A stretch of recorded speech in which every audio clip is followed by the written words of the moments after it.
It's great to speak with you again, Sarah, and I'm looking forward today to hearing your views on a new topic about structured innovation communities for supply chains. Great. Before we start, can you give a brief background of yourself? Sure. I work for a company called Imaginatik, and we are a full-service innovation provider. So that means we bring people total solutions that include pieces of technology, maybe pieces of consulting to really achieve business results. I've been in the innovation space since about 2003 and really just started that at the Hartford Insurance Company. Met up with Imaginatik and have been with Imaginatik since 2006. So it's been a really good and interesting journey for sure. Thanks. And can you talk about what exactly are structured innovation communities for supply chains and who would be using them or who would form these communities?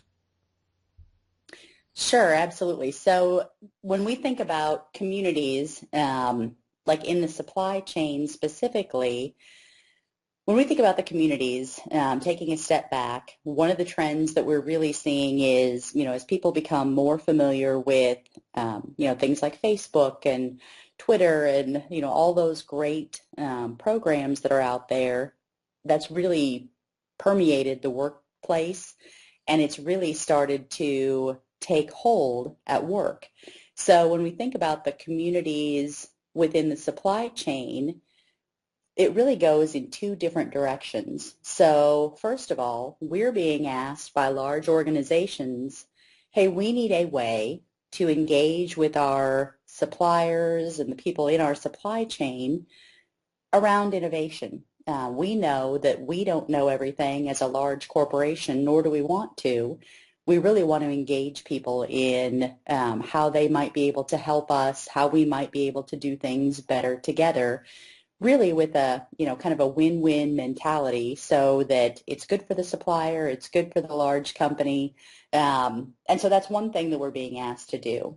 In the other direction, this is also an opportunity, we believe, for, any type of supplier to say, I've got these great things to discuss, to offer, to talk about. Maybe it's new research, maybe it's new technology you're coming out with. Could be a wide variety of things. And I really want to engage those larger companies in the discussion so that we can, maybe we serve our existing customers better. Maybe we find new customers in that fashion.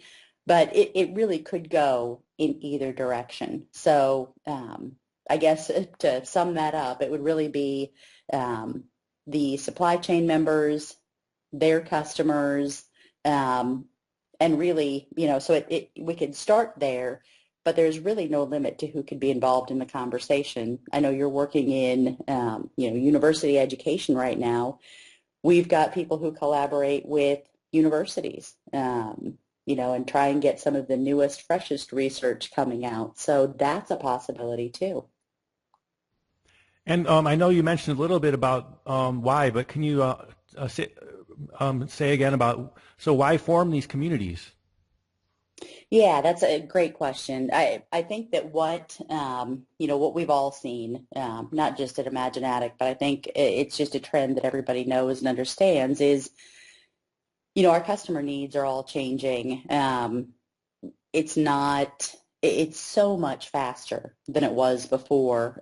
Customers can now go out and find what they need in so many places, like just doing a quick Google search or, those types of things, even in business. So it's not just the consumer. That behavior has definitely gone over into B2B behavior as well. The technology advances that are coming are, it's almost mind-numbing, I think, for everyone, how quickly technology has changed, and everybody's really looking for that competitive advantage. So the benefit to everybody is you can bring, as a supplier, you can bring your, your unique value proposition to those large companies in a faster, quicker, more collaborative way, rather than just, hey, I have this, what do you think?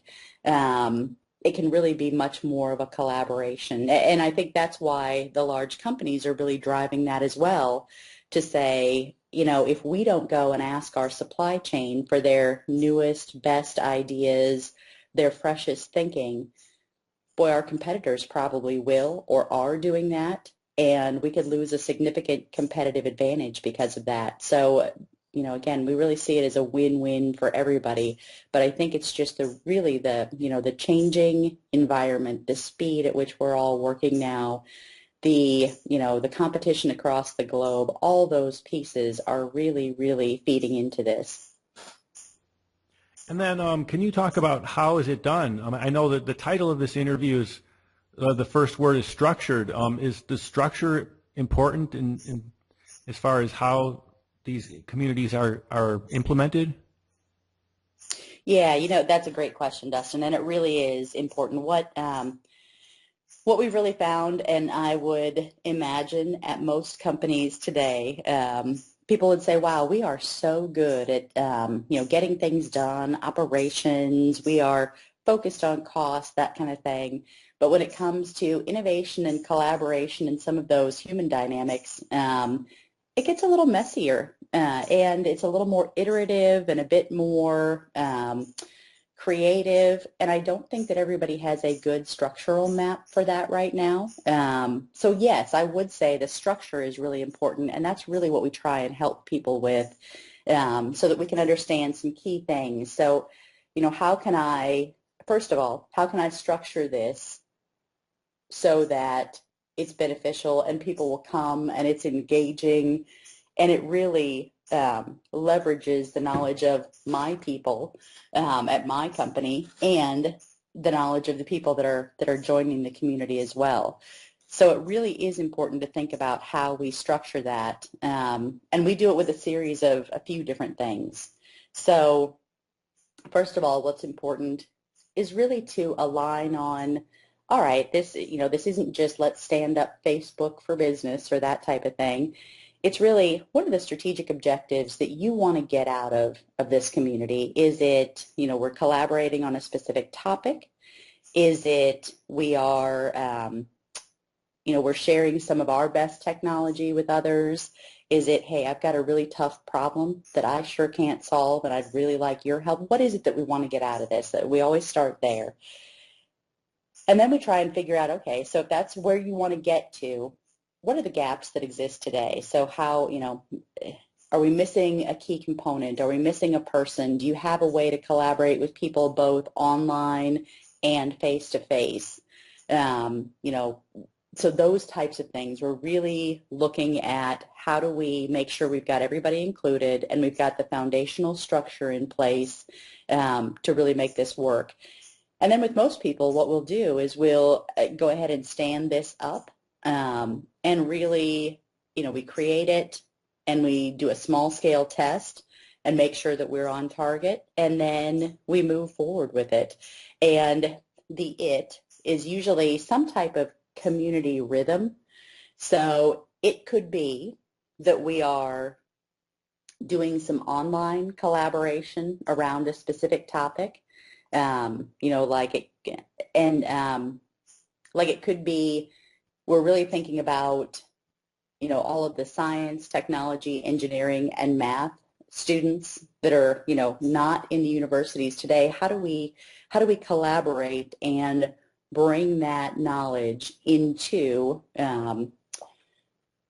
companies today? So it could be that we're collaborating online around that. It could be that we're collaborating face-to-face. So, a thought around face-to-face is, hey, I've got a great new technology.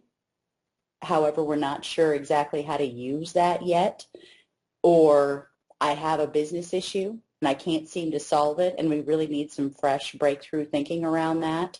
So we start to put together kind of that rhythm. So maybe, once a year we get together at a conference or, some type of, I know a lot of large companies have, like supplier day, that type of thing. So maybe we have some type of get together and we're really richly collaborating during that time.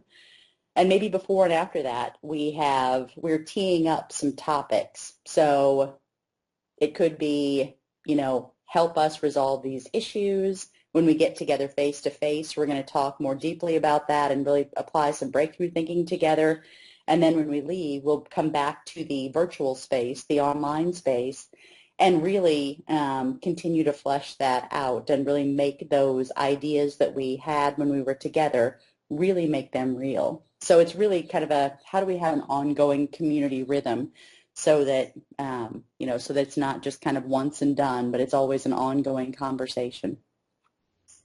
And do you have any recommendations for businesses in the supply chain that are considering this type of community, innovation community?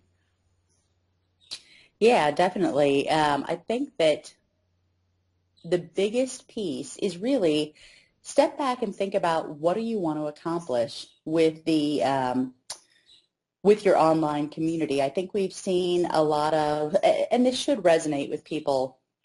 We've seen a lot of the what is that movie, Field of Dreams? The if we build it, they will come.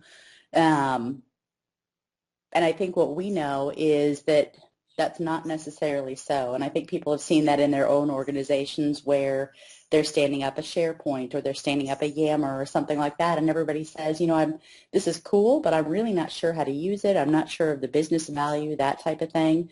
So that's why we really start there. It's a good lesson learned, by everyone, but really start with what do we want to accomplish out of that, and we'll figure out how to get there together. And it really is a little bit of a journey to do that. And thanks, Sara, for sharing your views today on this topic of structured innovation communities for supply chains. Okay, thank you, Dustin.